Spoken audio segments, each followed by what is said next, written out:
நேர்களே, வாக்கு எண்ணிக்கை தொடங்கி மிக முக்கியமான தகவல் நேர்களே இது. ஏனென்றால் தற்போது உள்ள இந்த முன்னிலை நிலவரங்கள் 104, 68, 62 என்று இருக்கிறது. இது தலைகீழாக மாறுவதற்கும் வாய்ப்பு இருக்கிறது. ஏன் சொல்கிறேன் என்றால், வாக்கு எண்ணிக்கை காலை 8 மணிக்கு தொடங்கியது. தற்போது 1 மணி ஆக போகிறது. கிட்டத்தட்ட 5 மணி நேரம் வாக்கு எண்ணிக்கை நடைபெற்றிருக்கிறது. ஆனால் இதுவரை வெறும் 30% வாக்குகள் தான் எண்ணப்பட்டிருக்கிறது. வெறும் 30% வாக்குகள். இன்னும் 2 பங்கு வாக்குகள், 2 பங்கு வாக்குகள் எண்ணப்பட வேண்டியிருக்கிறது. இது ஒரு ட்ரெண்ட். இப்படி இருக்கலாம், இந்த வகையில் சென்று கொண்டிருக்கின்ற ட்ரெண்டை காட்டுகிறது.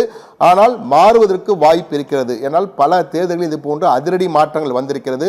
குறிப்பாக ஹரியானாவில் கொடுத்த சட்டமன்ற தேர்தலிலே முதலிலே ஒரு கட்சி அதீதமாக சென்று கொண்டது, பிறகு தலைகீழாக மாறிய வரலாறுகள் எல்லாம் இருக்கின்றன. ஆனால் தற்போதைக்கு இதுதான் ட்ரெண்டாக இருக்கிறது. ஆனால் இன்னும் கிட்டத்தட்ட 60% வாக்குகள் எண்ணப்பட வேண்டியிருக்கிறது. 35% தான் எண்ணப்பட்டிருக்கிறது. 60% வாக்குகளிலே மிகப்பெரிய அளவுக்கு மாற்றம் வரலாம், வராமல் போகலாம், அல்லது விஜய்க்கு அதீதமாக வரலாம், அல்லது மற்ற கட்சியிலும் வருவதற்கும் வாய்ப்பு இருக்கு என்பதையும் நாம் மறந்துவிடக்கூடாது. செங்கை பத்மநாபன், இப்போ நான் சொன்ன கருத்து என்னன்னு புரிஞ்சிருக்கும்னு நினைக்கிறேன் உங்களுக்கு. இன்னும் 65% வாக்குகள் எண்ணப்பட வேண்டியிருக்கிறது. இதில் மாற்றம் வருமா, இல்லை இந்த ட்ரெண்டு தான் நீடிக்குமா? நான் பல முறை அந்த கருத்தை சொல்லிட்டேன். நீங்கள் ஏற்க மறுக்கிறீங்களா இல்லைன்னா புரியாத மாதிரி நடிக்கிறீங்களான்னு தெரியல. தயவு செஞ்சு புரிஞ்சுக்கோங்க. ஏன்னா அரசியலில் எதுவும் நடக்கலாம். நிரந்தர நண்பர்கள் நிரந்தர நாங்கள் காலகாலமாக அது 6 மாதமாக சொல்லிட்டு வரோம். நீங்கள் அது ஏற்கல மறுத்தீங்க. இப்போ நான் என்ன சொல்கிறேன்னா, அதிமுக 2வது இடத்திலும் திமுக 2வது இடத்திலும் இருக்கின்ற நிலையில் தாவேகா முன்னிலை இருக்குது. சில இடங்களில் அதிமுக முன்னிலையிலையும் 2வது தாவேகா, சில இடங்களில் அதிமுக முன்னணி தாவேகா 2வது நிலையில் இருக்குது. ஆனால் முன்பு சொன்னதை போல அனைத்து பகுதிகளிலும் தாவேகாவுக்கு வாக்கு, இளைஞர்களுடைய வாக்கு என்று விமர்சனம் செய்து அணில் குஞ்சு என்றெல்லாம் விமர்சனம் செய்யப்பட்ட நிலையில் பெண்களுடைய வாக்கு முழுமையாக திரும்பிய பிறகு ஒரு மிகப்பெரிய ஒரு மாற்றத்தை நாம் காண ஆரம்பித்தோம்.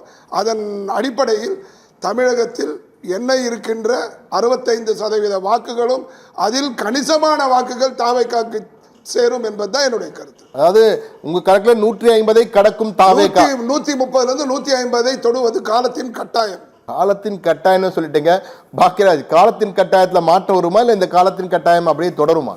அவர் சார்ந்த கட்சிக்கு தான் ஆதரவு தானே சொல்லுவார். நிச்சயமா இல்லையா? அதனால அவர் அப்படி சொல்றாரு. இதை நீங்க கடந்த வாரத்தில் பேசுனீங்க, அதை ஏத்துக்கிட்டேன். இப்போதான் உங்க கண்ணு எதுக்கு சார் கைப்புண்ணுக்கு கண்ணாடி இது இருக்கு? இல்ல, அது என்னன்னு பார்க்கலாம். இருங்க, அவர் பேச விடுங்க. பேச விட மாட்டேன்றீங்களா? என்னுடைய கருத்தை நான் தானே பதிவு செய்யணும். உங்களுடைய கருத்தை நீங்க பதிவு செஞ்சுட்டீங்க. அதாவது இப்போ வரைக்கும் இப்போ சார் ஓட்டப்பந்தயத்தில் கடைசி வரைக்கும் நான் தான் ஓடி வந்தேன்னு சொல்கிறவங்க ஜெயித்தவங்க கிடையாது. யார் கடைசியாக ஜெயித்தாங்களோ அவங்க தான் 1, 2, 3ன்னு அறிவிப்பாங்கங்கிறதுனால இப்போ வரைக்கும் ரிசல்ட் எண்ணிக்கிட்டு தான் இருக்கிறாங்க. அப்படிங்கிறதுனால கண்டிப்பாக இதில் மிகப்பெரிய மாற்றம் வரும்னு நான் கருதுனேன். நான் ஏற்கனவே சொல்லிட்டேன் உங்களுக்கு, ஏஜ் வயசில் தான் அந்த ஓட்டு விகிதமே மாறும். அப்படிங்கிற மாதிரி வயசானவங்க எல்லாருமே கிட்டத்தட்ட மத்தியானத்துக்கு மேலே தான் அந்த ஓட்டெல்லாம் பதிவு செஞ்சுருப்பாங்க. அப்படிங்கிறதுனால கண்டிப்பாக இதுல ஒரு பெரிய மாற்றம் வரும் நான் கருதுறேன். பதிவு பண்ணாலும் கூட்டு தாவேகாவுக்கு வாய்ப்பு உண்டு. வெயிட் பண்ணுங்க. 2, 2, 5, 5 சொல்லும் போதே தவறுன்னு சொல்லணும் இல்லையா? சார் இப்ப 2, 2, 5 சொல்லல சார். 2, 2, 4 அது 5ஆ போல 3ஆவது குறையும்ன்றாரு. மதிய சாப்பாடுக்கு அப்புறம் ரிலாக்ஸா போடுவாங்க பெரியவங்கன்னு சொல்றாரு. அப்ப அதெல்லாம் பார்த்தா வாக்கு எண்ணிக்கை இருக்கு இல்ல சார். இவிஎம்ல எந்த இவிஎம்ல எப்படி இருக்குன்னு தெரியாதுல. முழுமை என்னன்னு இல்லையா? அதுக்கு அதை தான் சொல்றாரு. சொல்லுங்க. நான் தாவேகா 106ன்னு சொல்லாம முன்னிலையில் இல்லைன்னு சொல்லலை, இருக்குது. ஆனால் அந்த நிலைகள் மாறும்.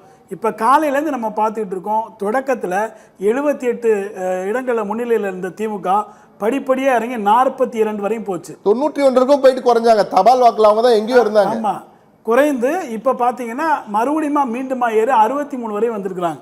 அதே மாதிரி அதிமுக 10 இடங்களில் ஆரம்பித்து இன்றைக்கி 65 இடங்கள் வரைக்கும், ஏன்னா 78 இருந்தது, குறைந்து 65 இடங்களுக்கு போயிருக்காங்க. 109, 108 இருந்த தாவேகா இன்றைக்கு 106 இடங்கள்னு வந்திருக்கிறாங்கிறதுனால இங்கே மாற்றங்கள் தொடர்ந்து வந்துக்கிட்டே தான் இருக்கும். ஓட்டு எண்ணிக்கையில் மிகப்பெரிய மாற்றத்தை நம்ம பார்க்க முடியும். தமிழ்நாட்டு மக்கள் மிகச்சிறப்பாக வாக்களித்திருக்கிறார்கள். கடைசியாக நான் சொல்கிறது ஒன்று தான், திமுகவுக்கு வாக்களிக்கிற அது மிக சிறப்பான வாக்குன்னு நீங்க சொல்றீங்களா? இல்ல, அப்படி சொல்லல அவரு. இல்ல, அந்த வகையில சொல்லல. சிறப்பாக வாக்களிக்கிறான்னு சொல்லி நீங்க திமுக பேசுறீங்களா? சார் நான் ஒன்று தான் சொல்கிறேன். எந்த கட்சியாக இருந்தாலும் மக்கள் தான் மகேசன். இங்கே அவங்க கொடுக்குற தீர்ப்பு தான். நான் திமுக சார்பில் தான் எப்பயும் பேசுகிறேன்.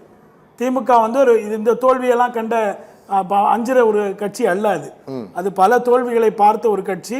கண்டிப்பாக மீண்டுமா எழும். நான் வந்து அதில் மாற்று கருத்து எனக்கு இல்லை. ஆனால் மக்கள் கொடுத்திருக்கிற தீர்ப்பை ஏற்றுக்கொள்வது தான் முதிர்ச்சி. தோல்விகளை தாங்குகிற மனப்பான்மை எங்களுக்கு உண்டு.